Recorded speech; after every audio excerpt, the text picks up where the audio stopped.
All right, welcome to Speak for Yourself. That's wrong. I'm Jason Whitlock. That's Marcellus Wiley, that dude. Yes, sir. The suit you got on today. I like it too. All right, coming up, we'll tell you if the Giants really made a huge mistake keeping Eli Manning. And if the Steelers should vote Big Ben or Mike Tomlin off the island. But we start every day with a Whitlock, so hit him, big dog. Duke basketball sensation Zion Williamson proves there's enormous value in our country's most talented teenage basketball players attending college. Not just for 1 year, but for 3 or 4. The basketball establishment disagrees with me. The establishment appears on reestablishing the high school to NBA pipeline. Everyone hates the fraudulence of the one-and-done rule. College coaches hate the constant upheaval and the difficulty of effectively coaching young players with 1 foot out the door. NBA Commissioner Adam Silver has strongly hinted that during the next collective bargaining agreement, he'll eliminate the age restriction that prevents high schoolers from entering his league. Conventional wisdom argues that Kobe Bryant, LeBron James, Kevin Garnett, Moses Malone, and Tracy McGrady all proved you don't need college to become NBA superstars. I say it depends on how you define superstar. You can't bake the next Michael Jordan, Magic Johnson, or Larry Bird without putting him in a college oven for 2 or 4 years. The NBA is a television show. The 3 biggest stars of the NBA television series are Michael Jordan, Magic Johnson, and Larry Bird. Magic and Larry made the NBA a hit TV show, and Michael is the most powerful ratings-generating star the show has ever had. LeBron James doesn't remotely compare. That's why nearly 2 decades after he retired, Jordan is still the face of the NBA and its greatest brand ambassador. Air Jordan sells more sneakers than LeBron and all the others combined. Jordan's dominance is the equivalent of Joe Montana or Brett Favre still being the NFL's biggest stars, most marketable brands. The NFL uses college football to replenish, evolve, and get stronger. The NBA and college basketball, they're at war. There's zero synergy. Oklahoma Triceman Trophy winners Baker Mayfield and Kyler Murray bring their college fan bases to the NFL. They're recognizable and marketable from the moment they enter their profession. The same will be true for Zion Williamson. A year ago, Zion was an oversized YouTube star, thought to be the 3rd best player in his class. After 7 months at Duke, Williams is a TV ratings phenomenon who will be a star the second he puts on an NBA uniform. Imagine if he played 2 or 3 years at Duke. Imagine if he became a college legend, the Tim Tebow of hoops. Tebow was a below-average quarterback, and people still tune their televisions to see him play in the NFL. Let me remind you, the NBA is a TV show. The higher the TV ratings, the more money the actors/athletes are paid.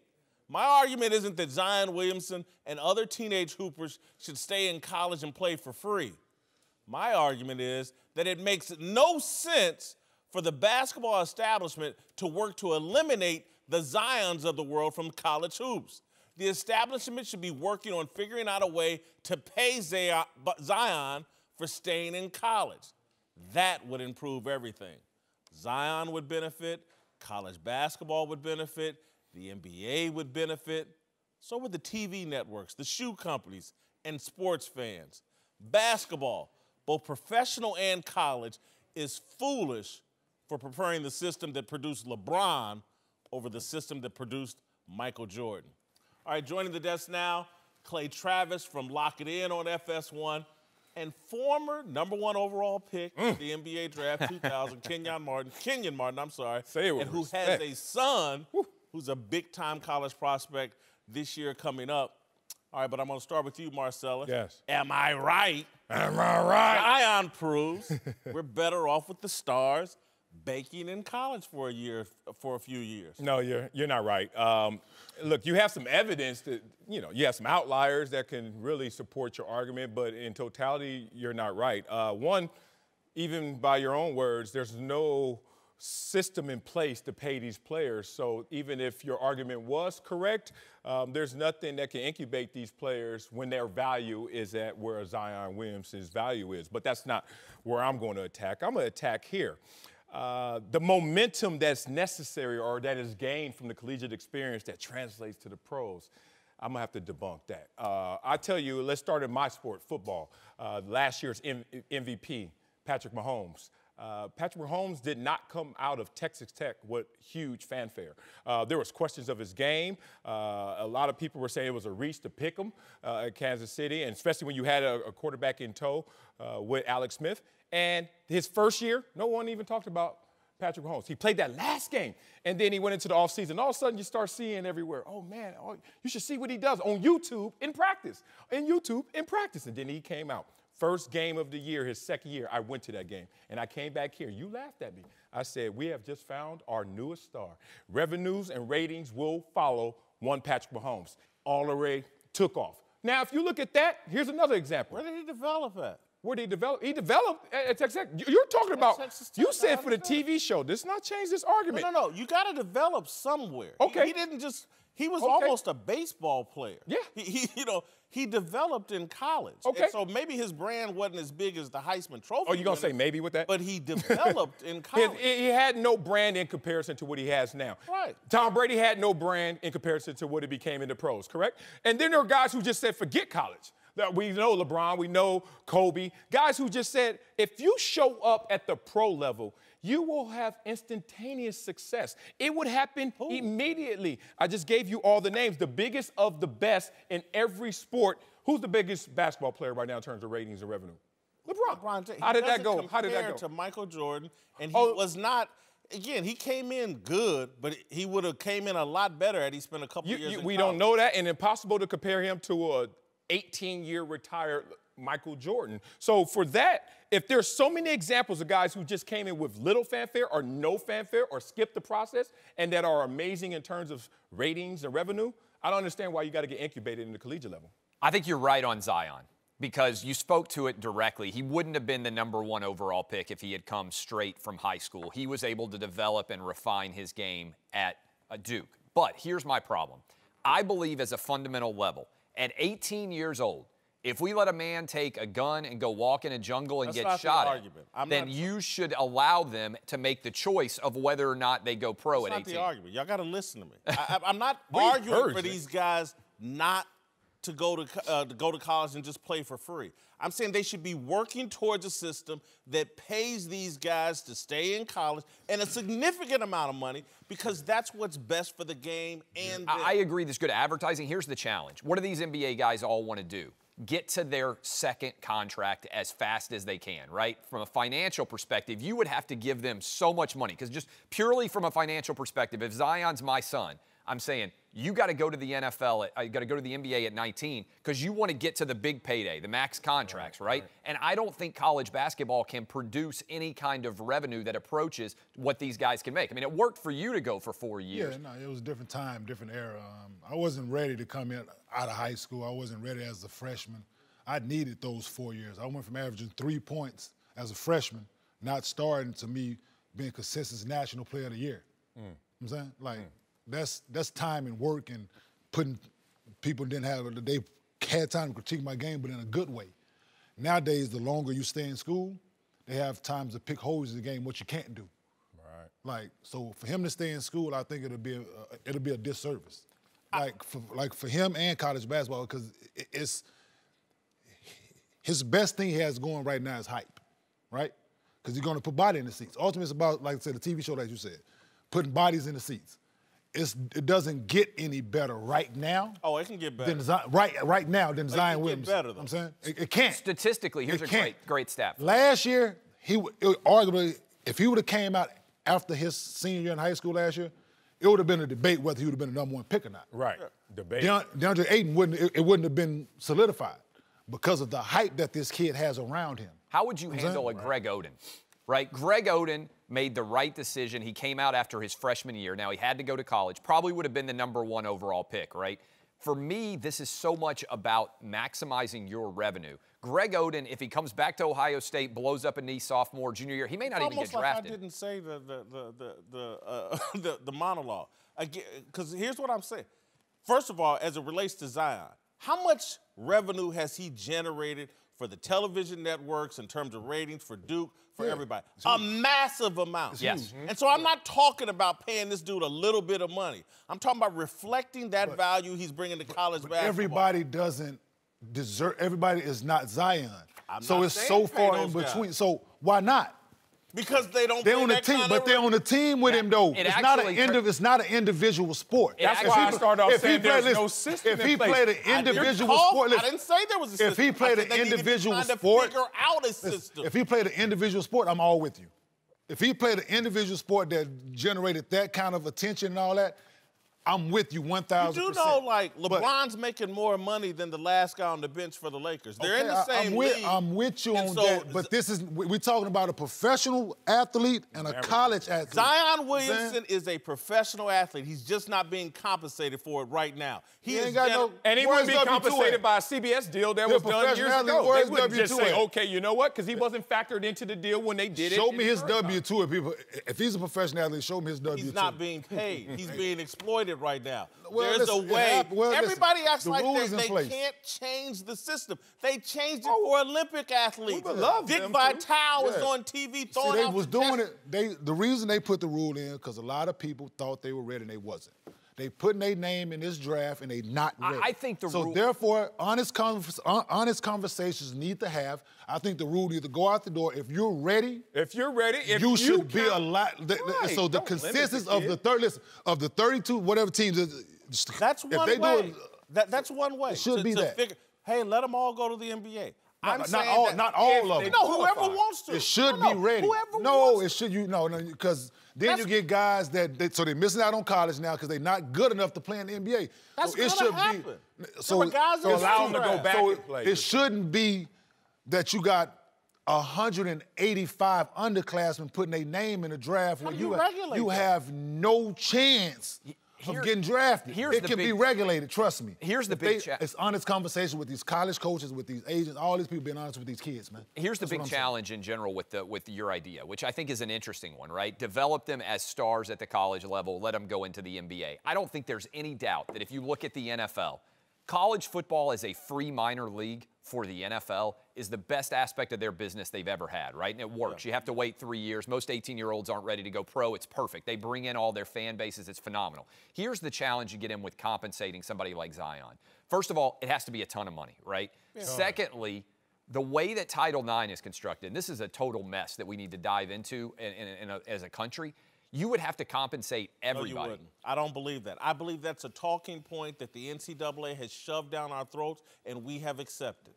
You can't tell me in America, people that produce something of value, we can't figure out a way to pay. I agree with you. So I guess As a we have capitalist, shoved this but talking we've point got- that's Title IX. It's a great talking point, and I've seen people do it to protect amateurism. Amateurism's a fraud. You have Olympic athletes that can make money with endorsements and all that other stuff. So let's quit. Take that off the table. It's a lie. It's a myth. But are you proposing equal compensation? Because if you're not, No, then why he's wouldn't not. I go to the pros? If you have to keep it equal as a starting point. And the only thing, like you said, you're selling production at the pro level, which is the bona fide stars, the all-pros, or you're selling potential. Zion Williamson's hype. Yeah. That's what the NFL has always based its marketing prospects on. Are you giving it to us now, or are you showing the promise to give it to us later? So I get your point.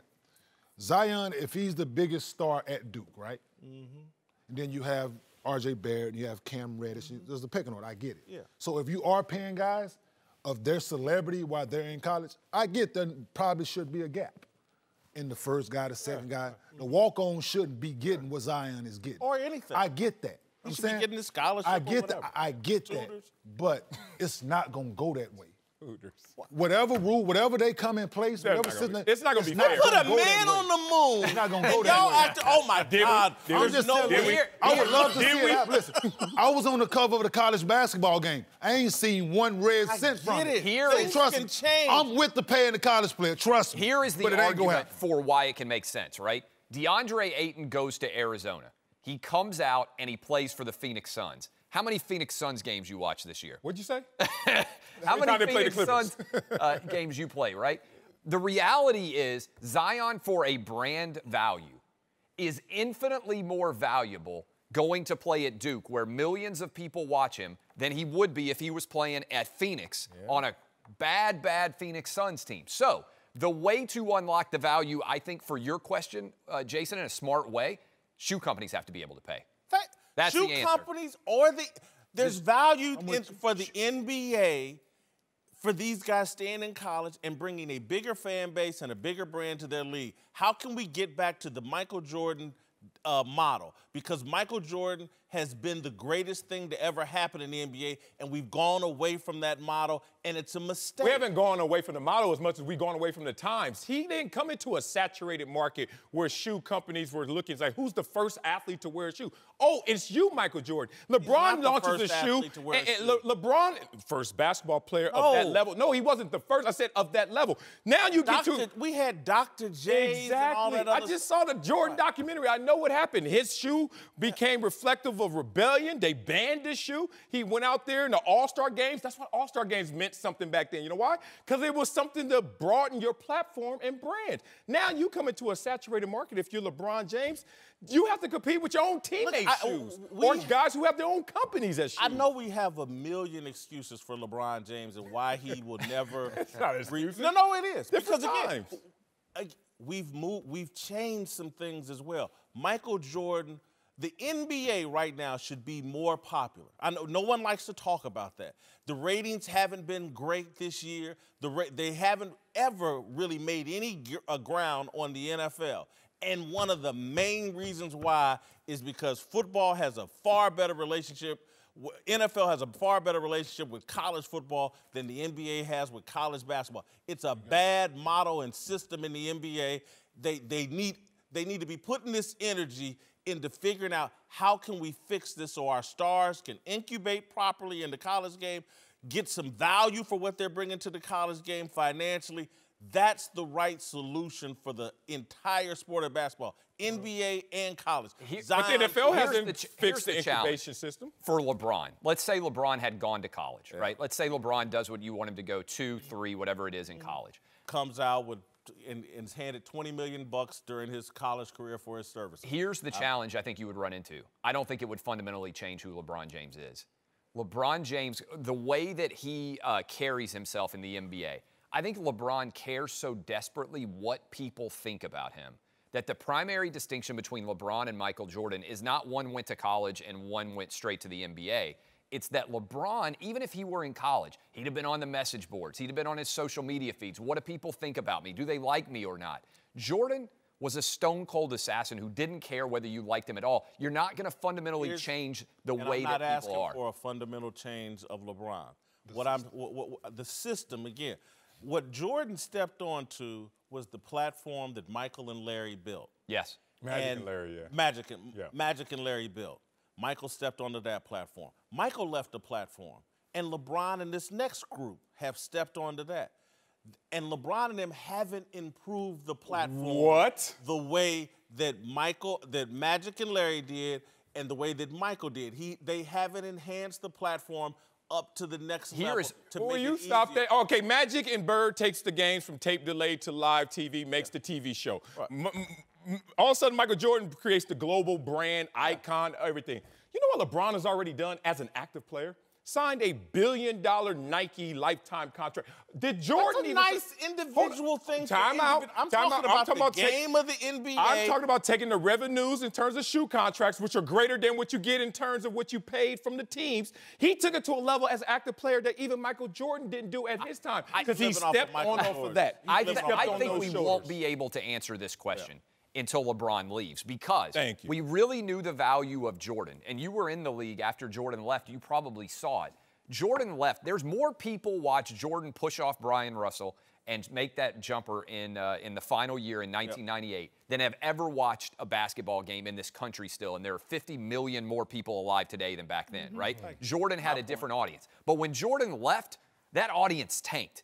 I actually think this is where the final comparison between Jordan and LeBron is going to be the most interesting. I think the NBA is right here. I think they got a player, not a league. And I think when LeBron leaves, there's going to be a huge drop just like there was with Michael Jordan. Not as big, but I think that's when you'll actually be able to test the final legacy of both guys. Yeah. Did you feel that when Jordan left the league? Like, I know you came there in was in a gap. Yeah, there was a gap. Then he came back, played for the Wizards, so we still got a little bit of that, but it wasn't the. Imagine, but the hype. So we'll see. Like Zion is coming in with as much hype as anybody ever has, right? No. So let's. No. Right now, I believe so. And the way hype is right now. The way hype is right now, as far as attention and everything. Without a doubt, we would agree. The biggest hype since LeBron came into the league. That's fair, right? So, and Jordan benefited from first to the marketplace. So let's see if his game translates to the NBA before we and then if he does, then the NBA has another superstar to lean on. Yeah, I love LeBron. If not, then we'll see where it goes. But the quality of basketball is why the ratings are down. Let's not, because superstars, it's the quality. They're not trained in college on how to compete and play. So it starts. But it's that. It starts with presidents okaying these GMs to pick these guys. So it's a long laundry list of why the talent is where it's at in the NBA. It's 25% other Europeans and all that. 75 so. That's why it's That's that. Interesting. You know what I'm saying? We can get into that. Like, that's why. Thank you. That was good. So we're going to end there because I kind of like that one. All right, Clay, thanks for joining us. You can catch him all the rest of the Lock It In crew in Las Vegas starting tomorrow, right after us at 4:30 Eastern. Robinhood is an investing app that lets you buy and sell stocks, options, ETFs, and cryptos, all commission-free. They strive to make financial services work for everyone, not just the wealthy. They provide a non-intimidating way for stock market newcomers to invest for the first time with true confidence. It's simple and intuitive, with a clear design of data presented in an easy-to-digest way. What are the values of the Robinhood app, you may ask? The design and ease of use. It has easy-to-understand charts and market data, so you can place a trade in just 4 taps on your smartphone. Robinhood's web platform also lets you view stock collections and analyst ratings of buy, hold, and sell for every stock. Also, you can learn by doing. Learn how to invest as you build your portfolio. Discover new stocks and track favorite companies with your personalized newsfeed. You can even set custom notifications for price movements so you never miss the right moment to invest. Robinhood is giving listeners a free stock like Apple, Ford, or Sprint to help build your portfolio. Sign up at speak.robinhood.com. That's speak, S-P-E-A-K, .robinhood.com. All right, welcome back, Whitlock and Wiley. We're joined now by Fox NFL analyst Mark Schlereth and longtime NFL quarterback Steve Berline. Time now for a big story, sponsored by Volvo and the new S60, Follow No One. All right, let's move to New York, where Giants general manager Dave Gettleman has been busy this offseason, moving on from some of the team's high-priced stars like Odell Beckham Jr., Olivier Vernon, and Landon Collins. In fact, the only expensive star they've kept is the guy everyone thought they should get rid of, Eli Manning, a move that Gettleman forcefully defended yesterday. This narrative that Eli's overpaid and can't play is a crock. I'm telling you. So at the end of the day, you guys got to say Gettleman's out of his mind, or he knows what he's talking about when he evaluates players. That's really what it is. That's really where it's at. And I'm okay. If you disagree with me, that's fine. But what I'm telling you is, if you turn around and you take a look at what he's making right now, and look around the league and see what quarterbacks are making, all right, if you were in my shoes, you'd say, you know what, there really is not. The way he finished the season and what he's making, there really wasn't a decision to make. I agree with Gettleman on the Eli point. The guy's making bottom 5 quarterback money, and that's what he is. He's a bottom 5 quarterback at this point. I agree with him on that point. And I just think, look, the last guys in New York that tried to bench Eli, they got fired. Man. Gettleman don't want to get fired. Yeah. I do agree with him in general, not specifically. He's not bottom 5. Eli's not bottom 5. I know the narrative was out there since 2015. He was bottom 5 last year. In spots, in moments, Eli did play mid-pack. Top 6. Not top 6, bottom 6. He did play mid-pack football, but to his point about the money, what were we talking about? $17 million in cash, $23 million cap hit. That puts Eli right in the conversation of middle to low end in terms of compensation. And there are guys who are going to get paid more who probably are lesser of a quarterback if you're talking about what he means to the franchise as well as just production. Eli's still an ambassador. He still represents the New York Giants the right way. And like you said, there's so much equity in Eli and the name and the brand that you don't want to distance yourself from it prematurely or that fan base will react. Smart move. Yeah, I look at Dave Gettleman, and he says you got to understand the process, and just because you don't get it, everybody makes this about you let go of Odell Beckham Jr. and you kept Eli, and it makes it an Odell versus Eli debate. And really, when you start to look at what he did here, he is building, and he believes in building a team from the inside out. And they have failed miserably in that department. Nobody looks at Kevin Zeitler is a damn good football player on the inside. They got him from Cleveland. They picked up. Who is he? He's a guard from Cleveland. He's a first rounder from Cincinnati. Okay, so he is a really good football player. Then they got a first rounder and a third rounder, and those guys aren't going to cost any money for the next 5 years, 4 years for the the third rounder, 5 years for the first rounder. He's a 17th overall pick.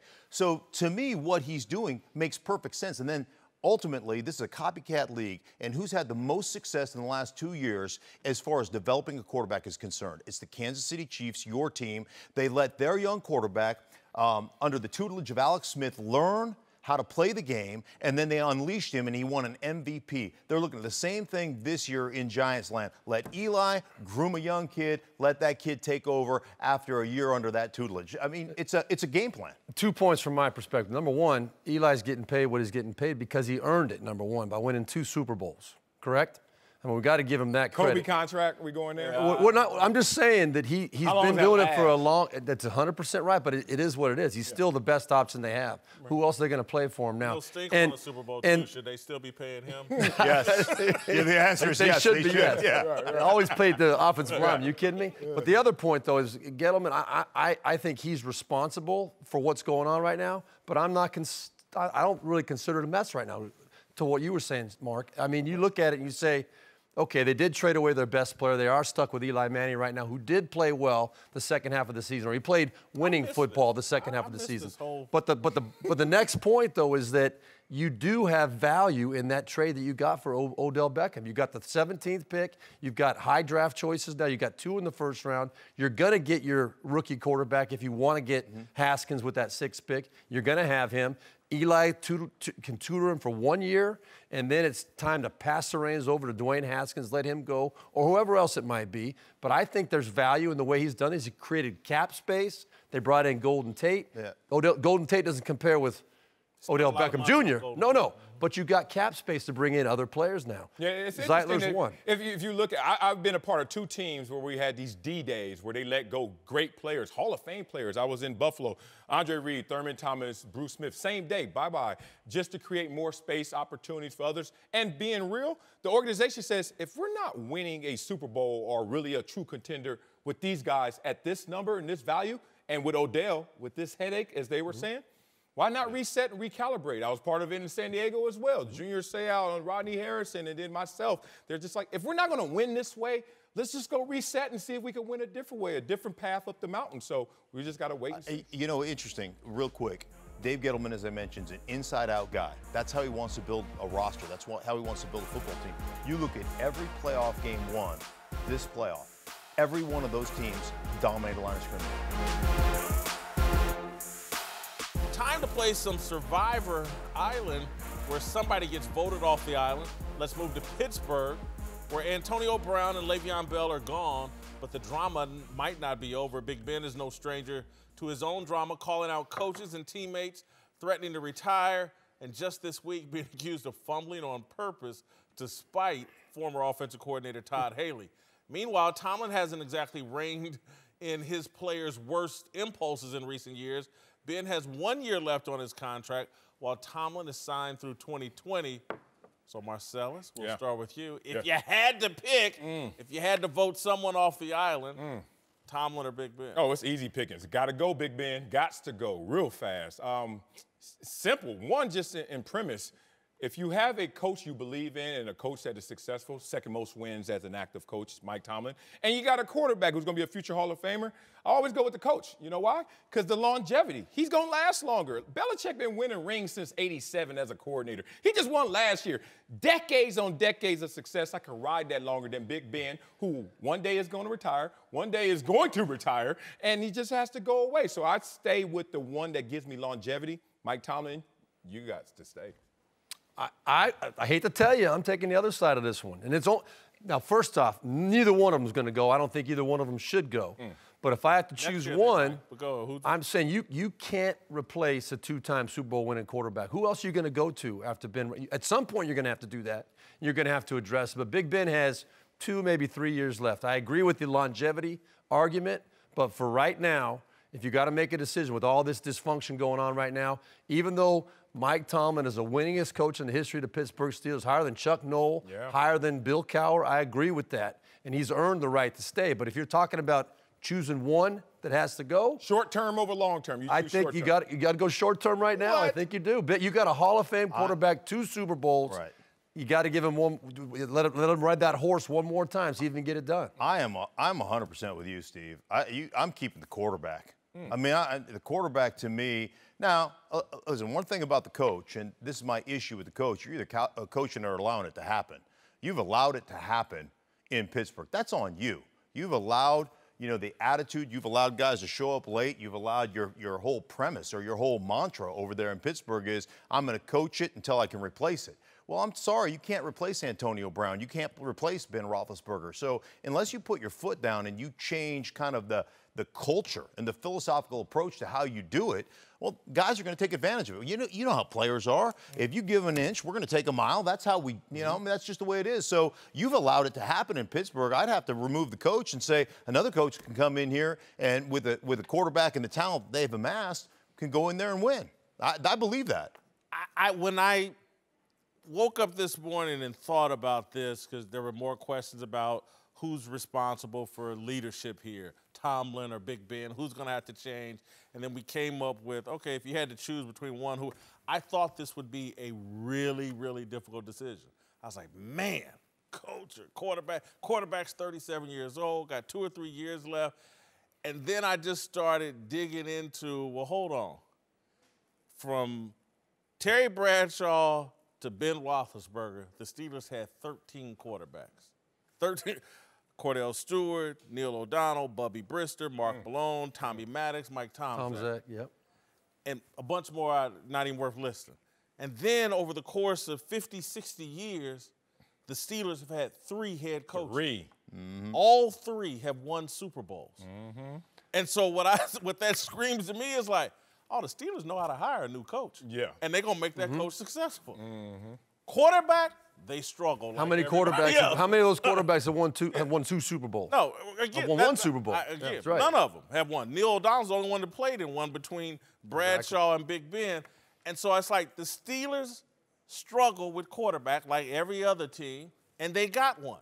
With coaches, they're 3 for 3. They can pick another one. I'm voting Big Ben off. That's how you came to that logic? I was like, if you 3 for 3, you say we know how to pick a coach. We stay with our coach because whatever quarterback's going to come through this system, every time more they than hire not, a coach, he wins a Super Bowl. Yeah, but how long do you think that Ben Roethlisberger is going to play? What you going to bank on? This is a Belichick-Brady argument. Y'all picking Brady over Belichick? This is the same argument. Y'all picking...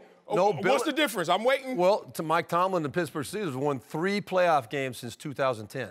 Yeah, but he also has a Super Bowl. I think Tom Brady and Bill Belichick have won, 3 Super Bowls since 2010. He has a Super Bowl, and he's the second most winningest coach. Marcellus. I agree. So I'm just trying to say, what's the difference? It's like Tony Gonzalez when he was single walking into a nightclub. It was over. I ain't go. Strikes gold every time. Oh, yeah. And so you know what? Bilingual, everything. We was like, we can't keep up with this. So you know what he did? He dusted them off quick because next time I go, I'm going to get another one. That's what the Steelers have when it comes to the head coach. They're not scared. They don't go out that much. I understand. They got 3 it's coaches been 12, forever. 13, 14 wow, years. What's going in 5 years we blink, there's no chance Roethlisberger can ever win a Super Bowl again. And then you got a coach who's already won one and is younger than you, Whitlock, and you're going to sit there and say, oh, well, we gave him up for the guy who's retired. Go get another one, huh? and they've only gotten. I've never struck out.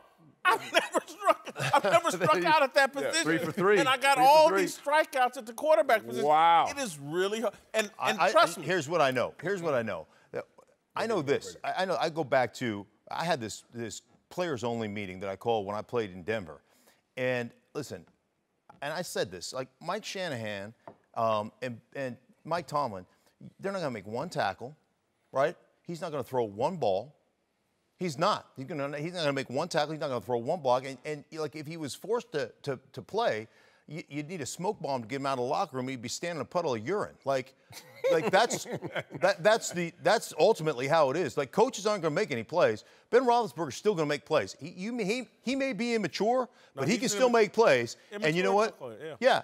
And so then it's your responsibility to develop a culture as a head coach that overcomes his immaturity. And by the way, I'm not advocating doing this. I'm saying if you have to choose one, there's a lot of things we can rip Big Ben about. I mean, his immaturity, 100%. It's been better since he got through those legal issues. He's kind of had the wake-up call. He's being more responsible with his. Better too. Yeah, that's right.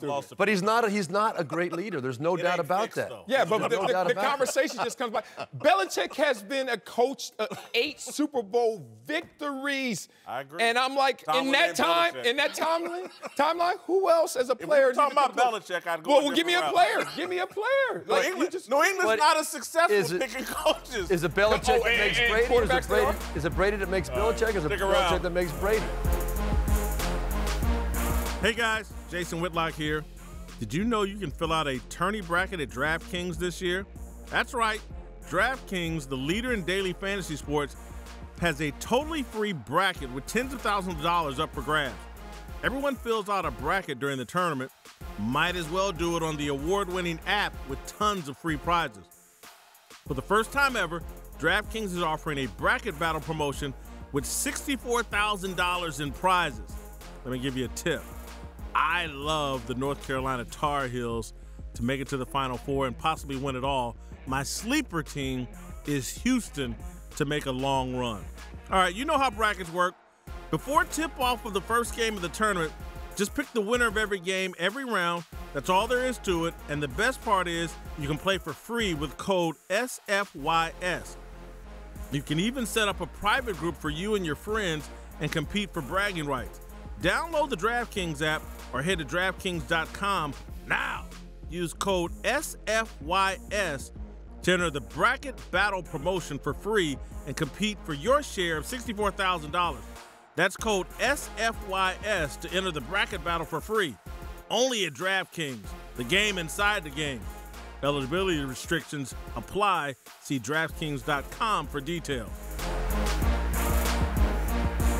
All right, welcome back. Whitlock and Wiley. Kenyon Martin is back, and we're joined now by longtime NBA player Cuttino Mobley. Let's move to the NBA, where Knicks legend Walt Clyde Frazier made waves this week, criticizing LeBron for sitting away from the rest of the Lakers during a timeout in their loss at Madison Square Garden Sunday. Frazier said the move showed LeBron didn't care, but after taking some heat for the comments, Frazier doubled down yesterday, explaining, quote, like, if that was some other player, I wouldn't have said anything.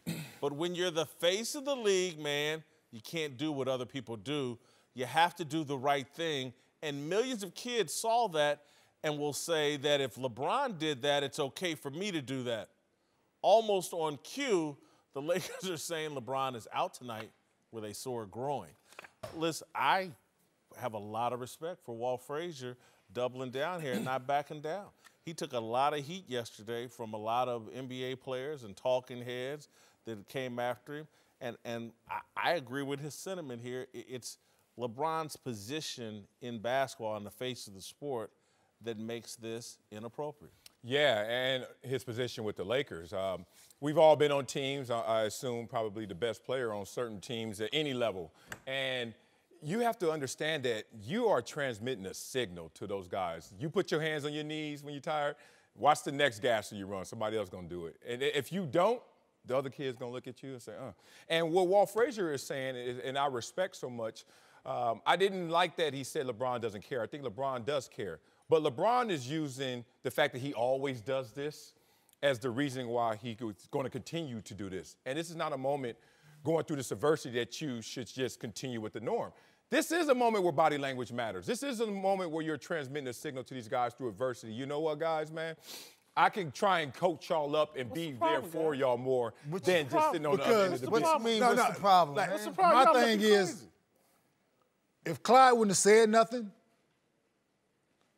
it wouldn't have been a big deal. Oh, you're wrong. You didn't see this going around 2-3 weeks ago when LeBron was on the other side after he got activated. This went around a few weeks ago. This is not the first time. This is not the first time that they called this out. Clyde is caught up in the narrative. He's what? Clyde, like I said, is caught up in the narrative. It's okay to be frustrated, LeBron, after 16 years of perfection. It's okay to be frustrated. Where was the perfection at? Yeah, don't do that. I don't remember that. Don't do that. I don't remember the hyperbole. How about unnecessary. How about this one? You're Both caught of up you. in the narrative. How about this? How about this one? How about both? Okay. How about both of you, since you were 14 years old, being on Sports Illustrated and getting $90 million and 18 years old, and you're 34 years old, and nothing's wrong has happened to you but a decision like Obama's tan suit. Nothing's happened to you bad, but y'all criticize everything that man do. Dallas Mavericks from series? 19. Did you miss that? From 14 years old until 34 years old, you tell me Jason Whitlock or Marcellus Wiley, would you be acting the same or would you have got in trouble? Would you walk a straight line like this man's been doing? Well, first, because I would take that honor man, I ain't never been in trouble. But I ain't never been in trouble. We got to get out of here with the Chris Rock. You look good. He's doing what he's supposed to do. Yeah, I ain't never been in trouble. I'm not saying I'm not saying that LeBron's body language is bad because I said yesterday I don't like the body language. I said that. Well, then we agree. With Clyde Frazier, I'm just saying he's caught up in the narrative. That's what I'm saying, Marcellus. So are you. What narrative? This is blown out of proportion, man. Huh? The whole thing blown out of proportion, man. Like, act like LeBron the has man bad sitting body at language. the end of the bench. Millions of kids don't care that LeBron James sitting at the end of the bench. Stop that, Kenyon. Listen, them kids they care about still everything going we out do. and go buy them shoes. Well, yeah, but they're going to buy them with a different kind of taste. No, they are not. Reggie Bullock was sitting there a seat from him. He was sitting there. How you going to say that? When you run first out the tunnel and you the man, guess what kids want to be now next? First out they tunnel. When you wear number one because you're the best on the team, guess what kids want to wear? Number one. So what if you run? So what if you run last? So what if you run 23? Because he saw his. What if you run last out the tunnel like Michael Jordan and what if you run last out the tunnel like Michael Jordan and Kobe Bryant? Hey, guess what? That's when this shifts. I'm not saying that the kids are taking it for the negative meaning. They gonna think it's cool. Oh, we struggling, but I can be on the end. It's only cool when you voice it. They won't even think about it. Most communication is non-verbal. We ain't gotta hear it. We see it.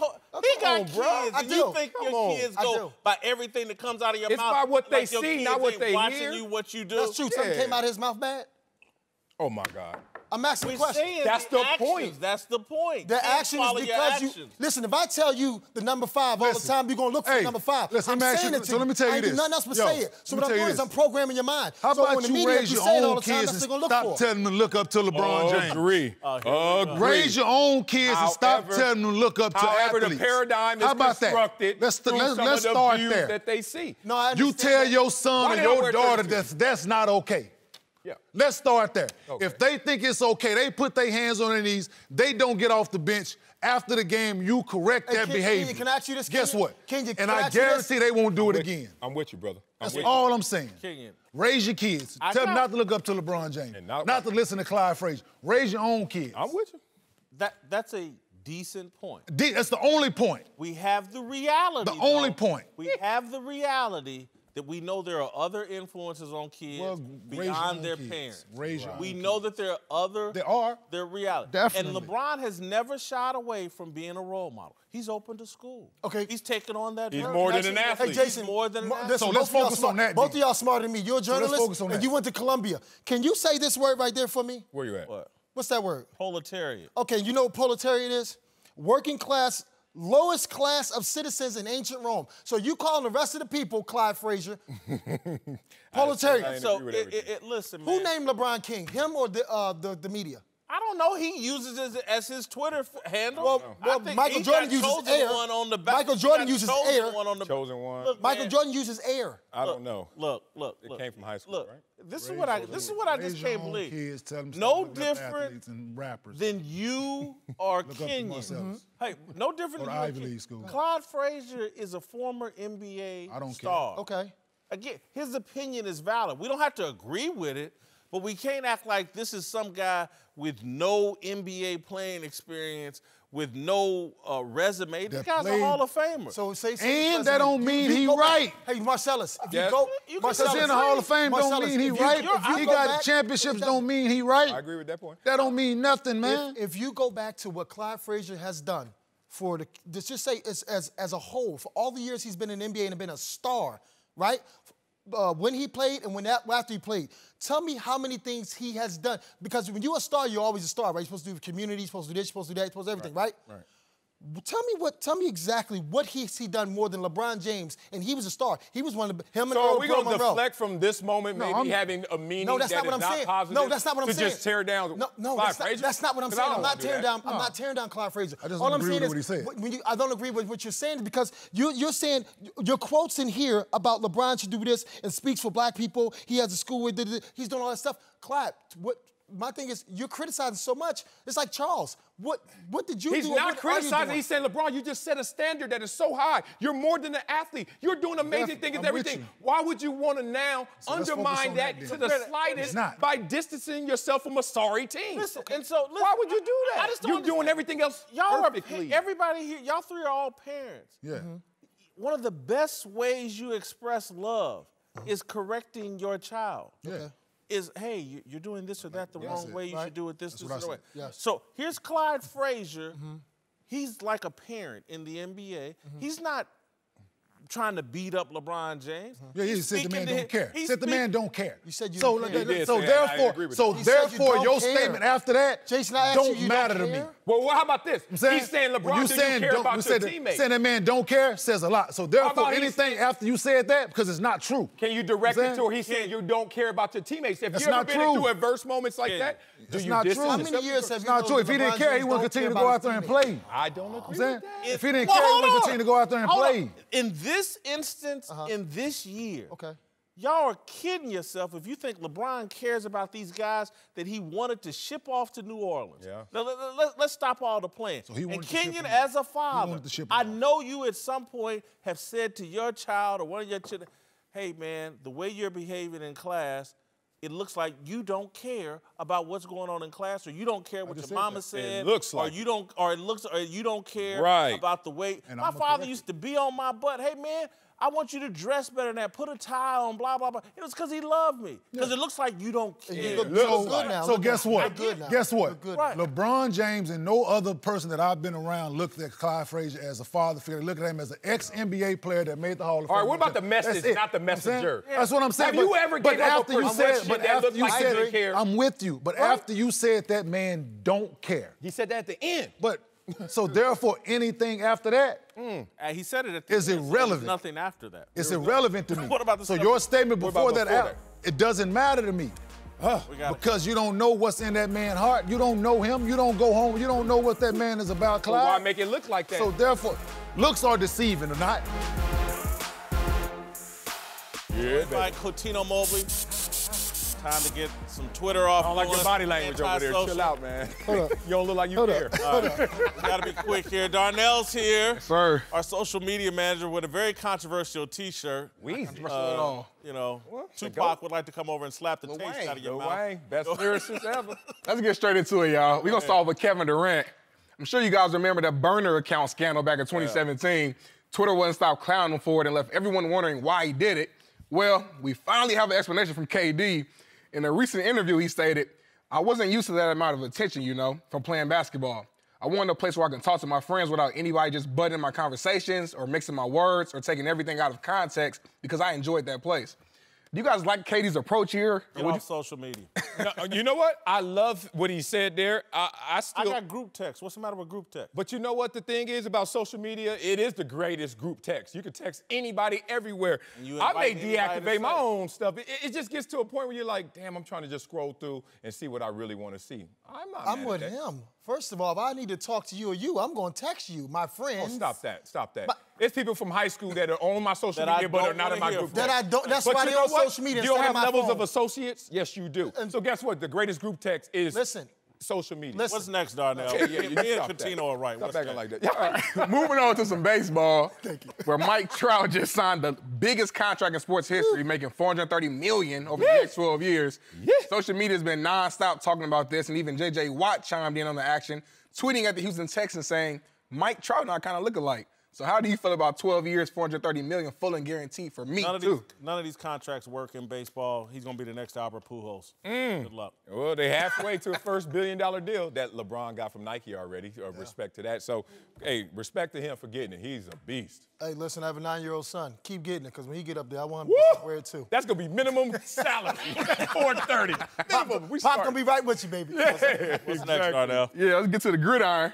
Where the Oakland Raiders re-signed wide receiver and return specialist Dwayne Harris. Harris decided to bring his 2 Yorkies, Blue and OJ, to the signing and to celebrate. And as you can imagine, Twitter was loving this. Now, this isn't the first time we have seen this. Back in February, Jaguars kicker Josh Lambro brought his 2 dogs to the extension signing. Marcellus, I know you ain't down with this. You're a cat guy. It's a damn mess. But do you guys think this will start becoming a trend? No, ain't no trend. Bring them dogs with their leashes and their collars. Sit here. Bring a cat. He ain't doing nothing but watching you sign that paper. Get that paper, boo-boo. He gonna scratch your ankles. The cat gonna scratch your ankles. He gonna be about that paper. Ain't gonna clean up after him. Oh, man, respect cats. I'm an old fuddy-duddy, man. I love dogs, but Paris Hilton started this. Yeah. Who started it? Yeah. And keep them out the restaurants, y'all. I'm trying to eat. I don't want the dog in the food. Right. Yeah, I'm trying to eat. I don't play that either. I don't play that either. I'm trying to eat. Walking down go the ahead, street. Darnell. Dog cart. Moving on to a video that went viral yesterday. Tiger Woods was playing in a Players' Championship this weekend when he walked by a fan who was wearing a shirt featuring the legendary golfer's mug shot from his August 2017 arrest. Tiger appeared to be a good sport about it and even had a nice chuckle about the whole thing as he walked past the fan. It seems like Tiger's finally starting to loosen up and have some fun. Yeah. Do y'all like that he was able to laugh this off? Oh, you call that loosening up? Tiger couldn't even break stride or giggle with him. Listen, let me tell you something. If Tiger was broke, it'd have made him mad. Tiger's a billionaire. When you're rich, it don't matter. I don't care what you're Just a bad picture. That was just a bad day. That's all. Why can't we apply this logic to Russell Westbrook? This guy's getting trolled, and you know what? Tiger's like, check my W-2. He didn't touch Kept him. it moving. No. He didn't tell him to get on his knees. Stop. He's trolling this dude with his dick. He did that, though. Westbrook didn't get on his knees What I and called him trolled a couple weeks back? Message. Brother man, come on, stop. Yeah, come on, man. What's your He's equals and oranges He's analogy? trolling him, and the dude was like, He did that, though. Tiger did that. Russell didn't do what the dude was saying to him. See? that's how you handle trolls. No, that's true. Keep it moving. It was a mugshot. That's true. That really Keep it happened. moving. That ain't trolling. That's a fact. That's trolling. That's trolling. No, that's the a man. fact. That's a fact. This is recorded That's a fact. history. That's a This ain't a fact. troll. That's a fact, brother. Look, I got a mug shot. If somebody showed up, they'd be trolling me. Oh, you do? No. Yeah, I do. I got arrested. That's for not driving their fault. Suspended license. Oh, suspended license? Years ago. Yeah, everybody did that before. I was scared. All right, that's just normal. I thought he did something for real. Ran into my boys in there. It was crazy. What did he do? Baby Dockaboo from Warren Central. I swear to God. Anyway, Darnell question. 3 hots in the cot. 3 hots in the cot. It's Darnell. My guy. My question of the day. My question of the day. 285 pounds.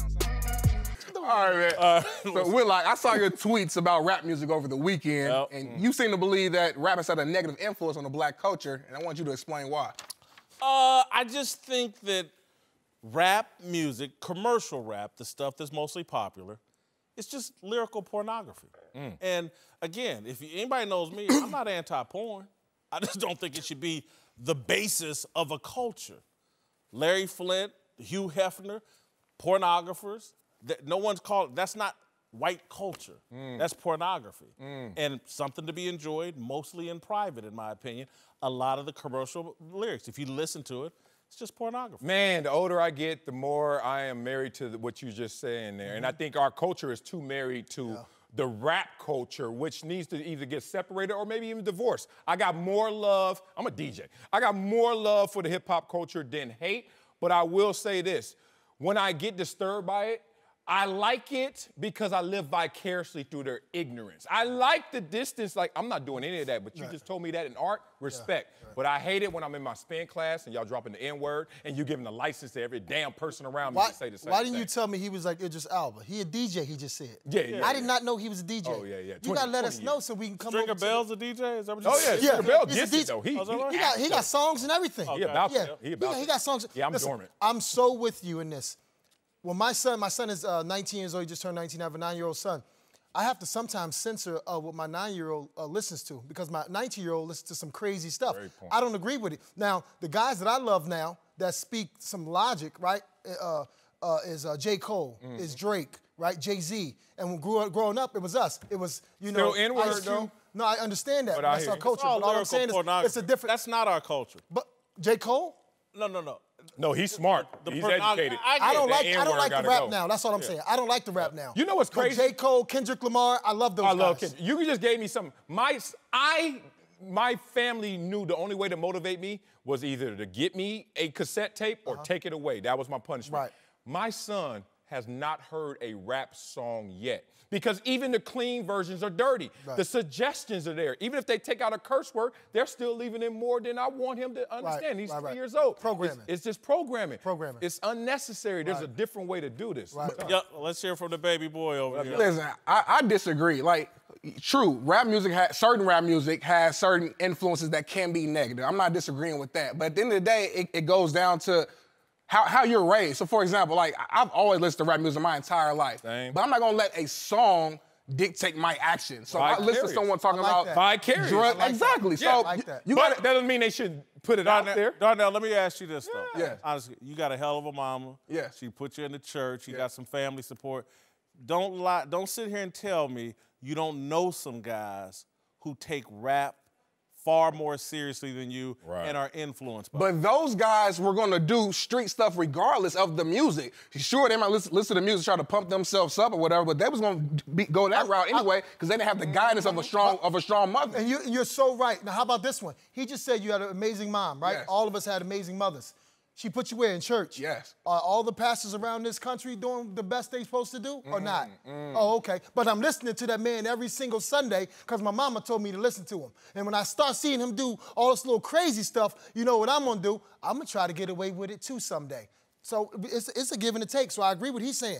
If you have a nice foundation, it don't matter what nobody says outside of that. I agree. But Darnell, I just think if you listen to what's being said in the music, there's so much disrespect for women. It is. For women. It is. And then we just go, oh, and we keep claiming it as our culture. We say, this is rap, it's our culture. And there's so much disrespect for women. And then you look at the relationship between black men and black women, the divorce rate, the illegitimacy rate, and we think there's no connection. We've embraced a culture that has major hostility towards black women, and then we wonder why we're hostile towards each other, and there's a disconnect. To your point, it's possession and pride. Oh, I took your girl. And I was like, dang, I remember that. But this is where I knew it flipped.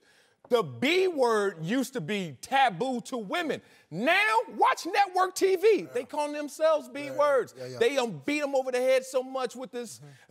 Hey, I just got to accept it. It becomes normal. It becomes normal. It becomes It's normalized. pornography. Desensitized. Anybody that knows me, I'm not anti-porn. In private, away from, it's not at the forefront of my culture in any way. And I listen to rap music with a headphone on. You won't catch me out listening with my mother and other people. The N-word and spin class, y'all need to stop. You won't catch me online. Stop it, man. I hate my spin. Looking at porn with my mother around. And one last thing, it's not just rap music either. It's not just rap music either. That's a good conversation. That's a good point. But we're claiming it as our culture. That's what I got. Let's return to the NBA, where LeBron's disastrous first season with the Lakers is almost sure to be Luke Walton's last, with speculation already ramping up about who will coach the team next year. Now longtime NBA writer Peter Vesey claims that the next coach could be right under their noses, reporting that a source close to Doc Rivers says he has always wanted to coach the Lakers. I don't buy it.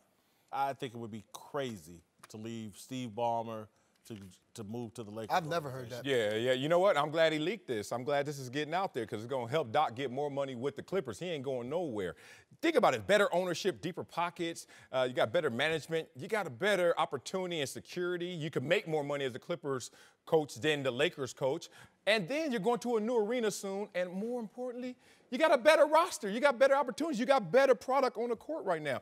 I can't see one box in the present moment that you can check for the Lakers over the Clippers. Yeah, listen, I love Doc staying with the Clippers. One, and then two is like same thing with me. When I was a free agent in 04, 05, I want to go somewhere where it's meaningful. So when we win, I know I was a part of that. Impact. You go to the Lakers, you win a championship, there's 17 other ones before you. Yeah. So what does that really mean? I'm staying where I'm at. I got Jerry West up here, like the Oracle, the Is Wizard. that why you staying with Power this offseason? Yeah, because I won a championship. I know. Yeah, well, and I hit the game winner. I know. So you better be there this year. Wet. You better right there courtside. Nancy Lieberman may let you go. But I just, it's just rumors, man. I don't like it if it was to happen. It's just moving furniture, in my opinion.